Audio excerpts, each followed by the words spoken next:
나는 하나님의 천국 배우라는 제목으로 서로 은혜를 나누고자 합니다.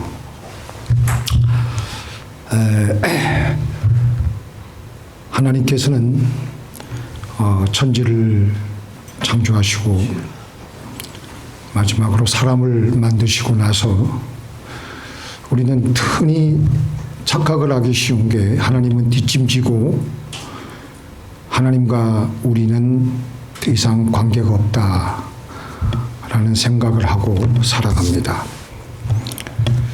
그런데 오늘 본문은 우리가 아까 읽었지만 하나님께서 우리의 삶을 얼마나 세밀하게 연출하고 계신가를 알 수 있습니다. 천하의 범사가 기한이 있고 모든 목적이 이룰 때가 있다고 했습니다. 날 때가 있고 죽일 때가 있으며 죽을 때가 있으며 심을 때가 있고 거둘 때가 있으며 사랑할 때가 있고 미워할 때가 있으며 전쟁할 때가 있고 평화할 때가 있다고 했습니다. 마지막으로 10절에는 뭐라 그랬습니까? 하나님이 인생들에게 노고를 주사 애쓰게 하신 것을 내가 보았노라. 하나님이 인생들에게, 하나님께서는 우리가 이 땅을 살아갈 때 우리 각자에게 할 일을 맡기셨고 그 일을 전심전력 하기를 원하십니다. 그런데 그 모든 일에 때가 있는데 그때는 하나님이 정해 놓으셨습니다. 이 말씀을 보면 하나님은 우리 인생의 연출자가 되셔서 우리가 이 땅에서 하나님의 뜻대로 저는 어떻게 보면 이걸 요즘 우리가 드라마를 많이 보잖아요. 그 배우들이 그 역에 나와 가지고 연기를 하는 것과 같은 그런 생각을 합니다. 그래서 천국의 연기를 잘 해 나가기를 원하십니다. 그래서 제가 오늘은 그 제목을 뭐로 잡았습니까? 나는 하나님의 천국 배우라는 제목으로 제목을 잡았습니다. 천국 배우라, 연기자들이라 그러면 예전만 해도 딴따라라고 해가지고 별로 인기를 못 받고 천하게 생각을 하고 있지만 우리는 엄밀하게 보면은 하나님의 천국 배우들입니다. 그래서 우리는 하나님의 뜻대로 하나님의 대본대로 잘 연기를 해 나가야 됩니다. 요셉은 일찍이 아버지 품에 있었을 때 하나님께서 그에게 주신 꿈이 있었습니다. 11별과 해와 달이 자기에게 절하는 꿈이었습니다. 그런 부푼 꿈을 안고 야, 내 인생 정말 잘 풀리겠거니 하면서 형들에게 오만방자하게 그렇게 뭐 그런 성경 말씀은 없지만 제 행간을 보면은 굉장히 프라우드하게 여기면서 오만방자 좀 했던 것 같아요. 그러니까 형들이 잘못한 거 있으면 바로바로 곧바로 일러 바치고 그런 생각을 가졌기 때문에 그는 야, 내 인생 정말 잘 풀리겠거니 생각을 하고 그렇게 있었는데 그날 어느 날 하루아침에 날벼락 맞은 것 같이 그는 애굽의 노예로 팔려가게 되었습니다. 종살이, 옥살이, 황당한 일의 연속이에요. 자기가 원하지 않은 삶이고 꿈에 하나님께서 주신 꿈의 계시의 내용하고도 전혀 방향이 맞질 않습니다. 그런데도 요셉은 믿음이 있었기 때문에 자기 배우의 자기 삶의 연극의 그 배우 위에 계신 하나님을 생각하면서 하나님이 나에게 이런 역할을 맡기신 이유를 생각하면서 원튼 원치 않든 하나님이 자기의 인생을 지금도 이끌고 계시고 있다는 것을 믿었고 그래서 종살이를 하면서도 옥살이를 하면서도 어떤 자기가 해야 될 역할이 있다는 것을 믿었습니다. 그래서 그는 그 역할을 감당하기 위해서 하나님을 절실히 붙잡았어요.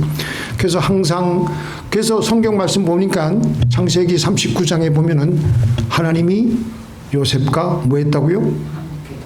동행하시고 함께 하셨다 그랬었어요. 그러니까 하나님의 영에 충만했어요. 항상 기뻐했고 감사했습니다. 그런 인간이기 때문에 때로는 형들을 생각하면 속에서 천불이 나서 당장 뛰쳐 나가서 고향으로 가서 복수를 해주고 싶은 마음도 있었겠지만 그는 철저히 하나님의 대본대로 말하고 행동했습니다. 사람의 걸음은 여호와께로서 말미암나니 사람이 어찌 자기의 길을 알 수 있으랴. 우리는 우리의 그 앞 일을 모릅니다. 그러나 하나님은 다 계획해 놓으셨어요. 그래서 스위스의 정신의학자 트루니에가 기독교는 자신의 십자가를 단순히 지고 가라고만 가르치는 것이 아니라 오히려 기쁘게 지고 가라고 가르친다.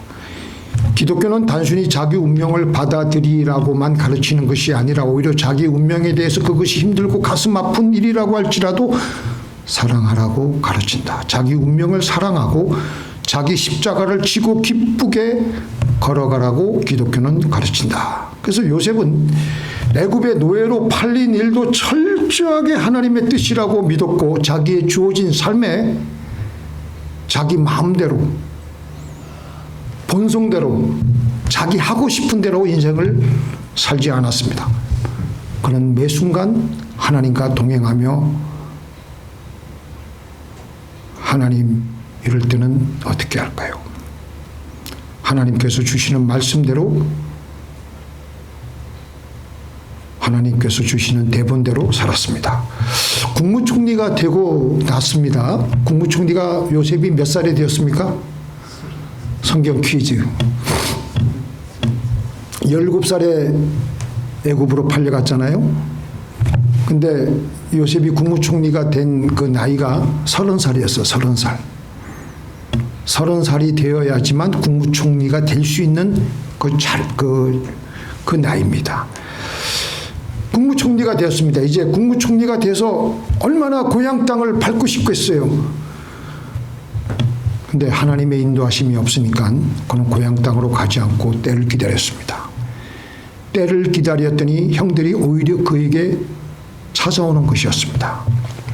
그리고 형들을 몇 번 시험한 후에 형들이 변화된 것을 확인한 후에 그는 마침내 아버지와 자기 동생인 베냐민을 비로소 만날 수가 있게 되었던 것입니다. 그렇게 그때의 형들과 자기 동생과 자기 아버지를 만나야지만 하나님의 구원 역사가 계속해서 이루어질 수 있기 때문입니다. 요셉은 자기의 삶의 환경에 의해서 움직이는 사람이 아니었고 어떤 충동이나 자극에 의해서 살기보다는 무대 배우에서 들려주시는 연출자이신 하나님이신 성령의 음성을 듣고 살았습니다. 우리가 보기에는 더디 가더라도 그는 하나님의 때를 기다렸습니다. 날 때가 있고 죽을 때가 있으며 심을 때가 있고 거둘 때가 있으며 사랑할 때가 있고 미워할 때가 있으며 전쟁할 때가 있고 평화할 때가 있느니라. 예수님도 이 땅에서 계실 때 내 때가 아직 이르지 아니하였다고 하시면서 하나님의 때를 늘 기다리셨습니다. 이제 그 다음에 두 번째로는요, 우리가 이렇게 요셉과 같이 살지 않고 그냥 살아갈 때는요, 성령이 충만했다가도 성령이 함께 하시지 않으십니다. 사무엘상에 보면은요, 여호와의 신이 사울과 함께 했다. 또 또 여호와의 신이 사울을 떠났다 하는 말씀이 종종 나옵니다. 사울이 쉽게 말하면 오락가락했습니다. 처음에 왕이 되기 전에는 아주 젊었을 때는 겸손해가지고 하나님의 신에 취해가지고 그 놀라운 일을 많이 했죠. 근데 그 다음에는 또 하나님의 신이 그를 떠났어요. 하나님의 신이 왔다가 또 떠났다가 오락가락 하는 모습을 보게 됩니다. 그런데 실제로 우리들도 마찬가지입니다. 우리들도 신앙생활을 다 이렇게 오락가락 하며 살아갑니다. 근데 어떤 사람은 오락가락을 하면서 점점 오락이 되기만 해서 하나님의 성령이 충만해서 늘 하나님과 함께하는 사람이 있는가 하면은 오락가락 하다가 점점 가락으로 타락으로 빠지는 사람들이 있습니다. 데살로니가전서 5장 19절에 보면 어떤 말씀이 있습니까? 시작. 성령을 소멸치 말며. 성령은 소멸하기도 합니다. 성령이 왔다가 그대로 머물러 계시는 것 같은데 소멸된다는 겁니다. 하나님께서. 그게 뭐냐? 말씀대로 살아가지 않을 때, 성령의 의도대로 살아가지 않을 때 소리 없이 성령은 사라지십니다. 소멸되십니다. 바로 그것은 성령은 육체가 되지 않으면 소멸합니다. 이게 중요한 거예요. 예수님에 대해서 성경이 기록한 말씀 중에 말씀이 육신이 되어 우리 가운데 거하시며 은혜와 진리가 충만하더라. 이 말씀 나오죠? 말씀이 육신이 되어 우리 가운데 거하시며 우리가 그의 영광을 보니 아버지 독생자의 영광이여 은혜와 진리가 충만하더라. 그러니까 우리에게 와 있는 성령은 말씀이십니다. 그러니까 말씀과 성령이 육신이 되었다. 다시 말하면 성령이 말씀이 우리의 삶이 되었다라는 것입니다. 그러니까 말씀과 성령이 삶으로 구체화되어서 눈에 보이게 되면 오락가락하는 것이 점점 줄어들게 되고 하나님의 신은 쉽사리 소멸되지 않습니다. 근데 성령을 받기만 하고 말씀을 받기만 하고 그대로 살아내지 않으면, 삶에 심어져서 열매를 맺지 않으면 그 성령은 점점 소멸되어 갑니다. 예를 들어서 아침에 기도를 많이 해가지고 성령이 충만했어요. 그런데 기도한 거, 아침에 기도한 거 내용은 다 까먹고 기도한 내용은 전혀 기도한 대로 살아가지 않고 내 마음대로 살아가고 성질도 바락바락 내고 그러면 아까 받은 그 성령은 온데간데 없이 소멸되어서 사라집니다. 성령이 왔을 때, 하나님의 말씀이 우리에게 주어졌을 때, 제가 저번 주에 그랬죠. 하나님의 음성이 우리에게 주어졌다는 것은 하나님의 성령이 우리에게 부어졌다는 겁니다. 그 성령이 우리에게 왔을 때, 하나님의 말씀이 우리에게 주어졌을 때 그것이 우리의 삶의 구체화가 되고 우리의 몸을 통해서 나타나면 성령은 소멸하지 않으십니다. 육체로 떠나신 말씀은, 육체로 나타난 말씀은 떠나지 않습니다. 근데 성령이 어떻게 소멸되느냐, 이게 또 문제예요.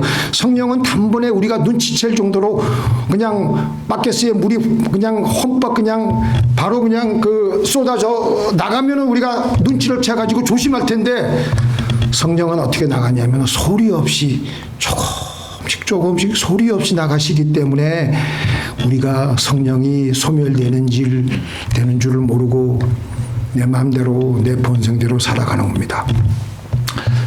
예를 들어서 변화산 아래 예수님의 제자들이 귀신 들려서 물에도 들어가고 불에도 들어가는 그 아이를 둔 아버지가 예수님의 제자들에게 와가지고 이 귀신 좀 내쫓아 주시옵소서. 그러니까 제자들이 이전에는 성령이 충만해가지고 귀신도 여러 번 많이 쫓아냈기 때문에 요 정도쯤이야 하고 그랬는데, 그날은 아무리 귀신을 나가라 그냥 온갖 고함을 치고 난리를 쳐도 귀신이 안 나가는 거예요. 그래서 이 제자들이 하도 그냥 어처구니가 없어가지고 예수님에게 왜 우리가 이런 일을 당하였습니까? 그때 예수님이 뭐라 그러셨어요? 기도 외에는 이런 유가 날 수가 없느니라. 그러니까 예수님은 다시 기도해서 성령을 채워넣으라는 겁니다. 제자들은 그동안에 어떻게 살았는지 모르겠지만 그 능력이 소멸된 줄을 몰랐어요. 사울이 왕이 되었을 때 성령이 함께했습니다. 근데 사울이 다윗을 죽이려고 할 때 그 아들 아주 그 착실한 요나단이 뭐라 그럽니까? 아버지, 다윗이 잘못한 것이 뭐가 있습니까? 다윗은 하나님이 함께 하시는 사람이고 또 나라를 위해서 공을 많이 세우고 그래서 아버지가 얼마나 좋아했습니까? 하나님이 지키는 사람을 이렇게 죄가 없는 사람을 죽여서 범죄하지 마세요. 그때 사울이 뭐라 그랬냐면은 그래, 네 말이 맞다. 그때는 사울이 성령의 감동이 충만했기 때문에 여호와의 사심을 두고 맹세하노니 내가 절대 그에게 손대지 않겠다. 그렇죠? 근데 그 사람 사울이 말한 게 진심이었어요. 그런데 결국 나중에 지키지 못했습니다. 왜냐? 하나님의 말씀을 듣기만 하고 행치 않았기 때문에, 말씀이 삶이 되지 않았기 때문에 성령이 어느새 소멸이 되니까 또 다윗을 죽이려고 달겨드는 거예요. 성령이 소멸되지 않기 위해서 가장 중요한 것은 말씀에 육신을 입혀야 합니다.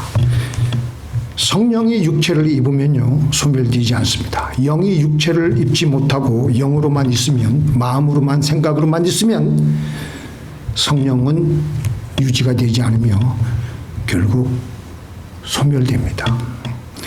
성령이 오면, 하나님의 은혜가 오면 그것을 삶으로 우리 몸을 통해서 나타내어야 하는데, 하나님의 대본을 받았으면 하나님의 대본대로 우리 삶에서 그대로 해야지, 그러지 않고 내 마음대로 하니까 내 안에 와 계신 성령은 소멸되어서 하나님과 나는 동행하지 않는 거예요. 그래서 성령을 소멸치 말며, 배우가 자기 마음대로 연기를 하면요, 감독은 그 무대 배우에 있는 감독은 관계없어. 자기 마음대로 연기를 하면 더 이상 그에게는 다음 대본이 주어지지도 않고 쫓겨납니다. 소용이 없어요. 다음 대본의 내용이 맞춰질 수가 없습니다. 근데 정말 연기를 잘하려면 그의 연기에 배우에 있는 감독의 연출가의 의도가, 연출가의 혼이 거기에 들어가 있어야 되는데, 연출가의 마음을 읽고 의도를 알고 그렇게 해야 되는데, 또 마찬가지로 우리도 마찬가지예요. 우리의 삶에 하나님의 영이 들어와 있어야 되는데, 하나님의 의도와 하나님의 영이 나 안에 와 계셔서 나를 인도하시는 것과는 관계없이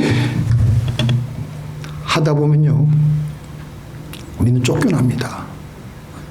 결국 무대에서 연출자의 의도대로 움직이지 않았기 때문에 쫓겨나는 겁니다. 그래서 우리는 어떻게 해야 돼요? 하나님 앞에서 혼신을 다해서 연기를 해야 돼요. 세상의 탤런트들, 세상의 연기자들도 자기가 어떤 그 분야에서 성공을 위해서 그 작품을, 그 자기를 기다리고 있는 그 팬들을 위해서 자기 작품을 얼마나 또 다듬고 또 연기하고 또 연습하고 얼마나 그러는지 몰라요. 그렇게 희생을 하고 헌신을 하고 몰두합니다. 제가 그 2014년도인가요? 2013년도에 그 개봉된 링컨이라는 영화, 링컨 역할을 잘 나타내었던 데니엘 데이 루이스가 자신이 맡은 역할에, 그 사람은 그 메소드, 저는 그 말의 정확하게 뜻을 모르겠는데 메소드 배우라고 하더라고요. 어떤 그 자기가 주어진 역할, 자기가 주어진 어떤 역할을 하기 위해서는요, 완전히 그가 거기에 그냥 몰입을 하는 거예요. 몰입을. 완전히 거기에 빠지는 거예요. 그러니까 링컨 영화에서도 이 사람이 원래 그 잉글리시, 영국에서 온 사람인데, 영국 액센트가 있을 수밖에 없는데, 링컨의 그 말, 그러니까 여기 미국의 일리노이, 인디아나, 켄터키에 억양으로만 이야기하고 링컨같이 링컨의 그 홍까지 싹 빼가지고 그렇게 연기를 하는 거예요.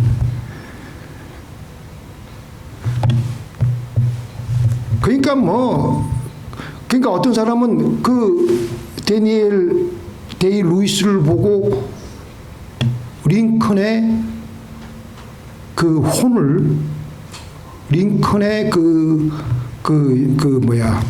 마음을 보게 된다라는 말을 할 정도입니다. 이렇게 세상의 배우들도 자기 커리어를 위해서, 자기 성공을 위해서, 자기 팬들을 위해서 자기의 주어진 역할을 이렇게 해내고 있습니다. 그런데 우리는 우리의 연출가이신 하나님께서 원하시는 대로 연기를 하지 않고 내 인생 내 것이라고 생각을 하고 내 성질대로 살아갑니다. 하기 싫은 말이라도 하기 싫은 행동이라도 하나님께서 하라고 하면은 그 하나님이 주신 대본대로 혼신을 다해서 천국 연기를 하여야 되는데, 그렇게 할 때 우리에게 흘러들어온 하나님의 은혜, 하나님의 말씀, 성령은 육신을 입게 되므로 소멸되지 않으며 하나님은 우리와 어떻게 한다고요? 함께 하십니다. 믿습니까? 이게 중요한 겁니다. 우리는 하나님이 하라고 하시는 대로, 하나님이 주시는 대본대로, 말씀대로 살아갈 때 우리에게는 하나님의 밝은 길이 열리게 됩니다. 아멘. 하나님이 사울과 함께 할 때는요, 이게 세 번째인데요. 하나님이 사울과 함께 할 때는요, 오락가락 하다가도 이제 하나님이 사울과 함께 할 때가 있었지 않겠습니까? 그때는요, 사울도 가는 곳마다 다윗처럼 승리했습니다. 그런데 여호와의 신이 사울을 떠났을 때 사울이 악신이 들리니까 하는 것마다 잘못된 어리석은 짓을 하는 거예요. 하지 말라는 짓은 찾아가면서 하고, 그래서 결국은 사망과 실패의 길로 걸어갔습니다. 사무엘상 18장에 보니까 그 말미에 이런 말씀이 나옵니다. 블레셋 방백들이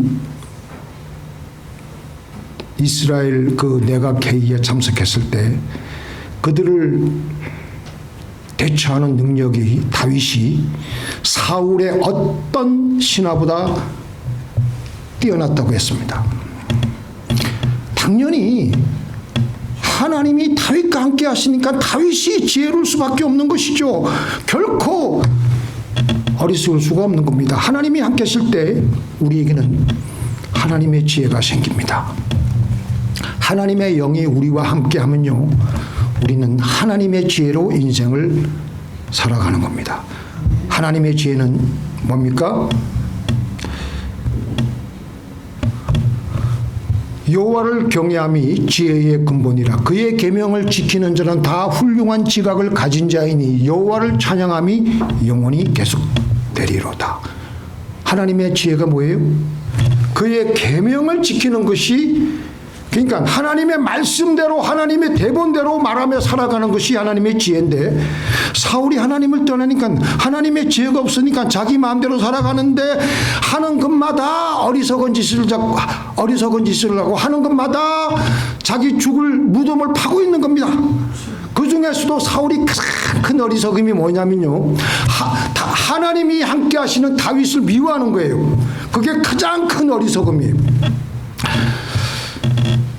사울이 분명히 내가 미워하는 인간이지만 저 인간 곁에는 하나님이 함께 하신다라는 것을 봤습니다. 그런데도 그 다윗을 미워했어요. 그런데 하나님이 함께 하시는 다윗을 미워하는 것은 뭐예요? 하나님을 미워하는 거예요. 하나님이 사랑하시고 보호하려고 하는 다윗을 미워하고 대적으로 삼고 올무를 놓으니까 그게 바로 하나님을 대적하는 것이므로 자기가 멸망의 길로 가는 겁니다. 믿습니까?